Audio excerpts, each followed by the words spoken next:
Hello guys, how are you? In this video I'm going to tell you about the pedagogical agreement for this subject. Um, that is the disciplinary elective or literature and language teaching. That is the full name of it. Just like I mentioned in the previous video, I want to tell you that this is a preliminary version of the pedagogical agreement, meaning that it can be adjusted, right? If our circumstances changes throughout the semester and we go back to presential status, or if we continue in the same modality throughout the whole semester, so we can verify it or change it or adjust it a little bit. Nevertheless, I have designed the proposal so whatever the modality, it doesn't require to be changed a lot, right? So that we are not going to suffer a lot of traumatisms in case that this doesn't maintain the same way, right? The version that I'm going to explain right now is the option number 1, and later on when I have your official lists, so I will change another. I will send a survey providing like some different options, meaning that I am going to propose like different combinations of percentages. And actually I'm going to give you an additional one that is like one option in which you can propose let's say a different option, right, in case that any of the ones that are offered by me are not suitable, that you can like have a better idea. So that would be a way of working with that. Well, let's go item by item. I will be explaining the different possibilities with those, and the percentage. So first of all is the classwork. I guess that most of you have already worked with me in the past in some other subjects. Otherwise, just talk to your classmates, and they will give you an idea about like the modality, the methodology, and everything else. First of all, it's classwork, as I mentioned. So normally it's everything I have related to worksheets, workshops, presentations, sometimes let's say oral participation, different things related to what we do in class, individually or in group. So that is like in a traditional class. Now on this virtual modality, normally we're going to have also 2 or 3 assignments by week that may be just exactly the same that we would do in class. Additional to that, we will have forums in which we would require like participation, and depending of our level of resources, we can have like oral participation, video participations, or audios, things like that. Okay, so that will be the classwork, and I propose that is 30%. Then we have the quiz number 1 and 2. Those will be carried out in the week 8 or 9, or 15 or 16 respectively. And again, I don't think that this methodology is going to change a lot. You have already had, most of you, taken quizzes with me, and you can use whatever you want. You can use the internet, you can use WhatsApp, you can use the notes that you have taken from class, you can use the presentation that I have already sent you, and that's it. So I don't see a lot of difference from what we normally did in the past. Now that you're at home, well, it's going to be even easier for you to have access to these different things, hopefully.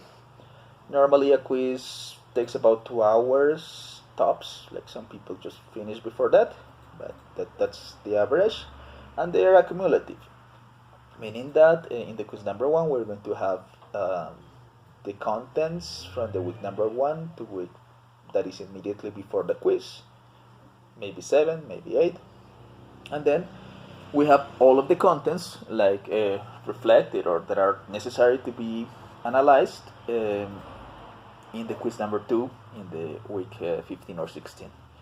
So basically it's more or less the same thing, right? Then you have to read a book from the list that I'm going to send you. You just select one of those and read it. So I suggest that once you're officially registered in the course, you start reading it right away. Why? Because we're going to use this book for a lot of different things. So we are going to have certain assignments that require that you have already read part of the book, the first 5 pages or 10 pages. I'm going to start telling you about that along with the lesson, but it's necessary that you start reading that right away. Well, so this interview will be at the end of the semester, and basically I'm going to ask you some questions about the book itself and some other questions that are related to the subject. So if we have taken certain lessons about the use of narratives for teaching a particular verbal tense, well, I'm going to ask you some questions about that. I'm going to ask questions about how to use it pedagogically, like which populations could be more suitable for using that book with, well, things like that. Okay. Normally this is individual and it takes 5 minutes per person. So if everything goes well and we are able to return to the university, it's going to be just a presential one. I call one by one, 5 minutes, and then the next person. But if we continue working in this way virtually, we're just going to find a way to make the interviews in this modality. So I can call you on the phone, on a video call, ask you some questions, and you send me some audios. Well, things like that. It's actually not difficult at all. We can just find a way.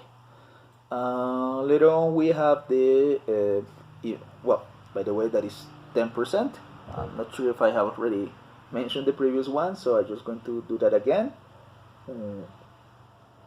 Classwork 30%, quiz 1 15%, quiz 2 15%, the interview of the book that I mentioned 10%, and then we have the final 2 components. The event report that I propose, that is 10%. This is basically answering a questionnaire that is related to your subject, but is based on the event that is prepared by the students of 10th semester. Normally they go under the library, that room that is over there, and they prepare their stands and prepare their presentations, and you just basically go around and take notes and are able to answer the questionnaire. If everything goes well, one more time, so we'll just go there and do that as the traditional way that we normally do. But if we have to stay on the virtual modality, do not worry. I have already prepared some alternatives. They can do some video presentations, create a video or something similar, and then you're going to be able to answer the report or to solve the report based on this material. So either way, if we do it presentially or if we do it virtually, you're going to be able to answer this. So that will be the report, 10%, that is for the week number 15 or 16. And finally, something that I have called lesson plan and video or alternate. So what are you going to do? Basically, you're going to, under normal circumstances, prepare a class of minimum 40 minutes, an English class, in which you're going to use your groups. Can be your practicum group, can be if you're a teacher at the language center, for example. You can use those populations. If you want to, or you have access to a group of people at the university, you can do that as well. Like let's say with other semesters or even with other careers, right? You're going to create a lesson of minimum 40 minutes that is literature related. Yes. So you're going to use. Oops! Somebody's ringing in the bell. I'm afraid I'm going to have to break up for just a second.